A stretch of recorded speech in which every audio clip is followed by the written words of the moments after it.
ZVL. Omroep ZVL. Nederland staat uiteraard bekend als het fietsland op de wereld. Vandaag gaan wij dat eens even testen. Want er zijn hier een aantal kinderen aanwezig. Die gaan vandaag capriolen uithalen op de fiets. Kijken of ze kunnen blijven staan.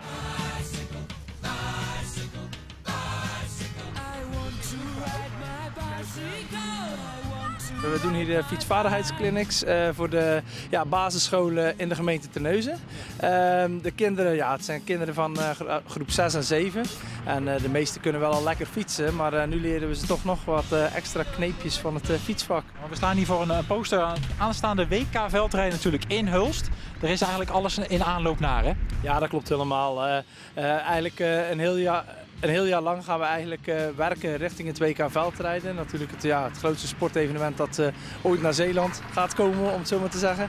En dan is het leuk om eigenlijk iedereen in Hulst, Zeeuws-Vlaanderen en Zeeland hierin mee te nemen. Je kan toch wel goed fietsen? Ja, maar niet op gras. Niet op gras? Nee. Maar jullie moesten net elkaar vasthouden tijdens het fietsen. Hoe ging dat? Heel slecht. Ja? Waar Ja. lag het aan? We hadden geen evenwicht. En we kwamen in elkaars fietsen terecht. Ja. Nou, dat is toch belangrijk dat je dat nu even leert, of niet? Ja.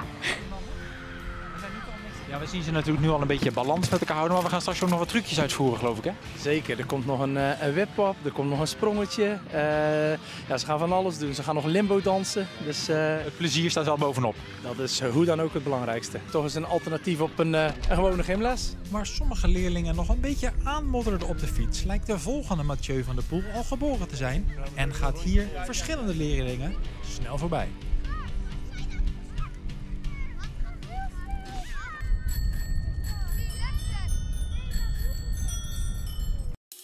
ZVL. Omroep ZVL.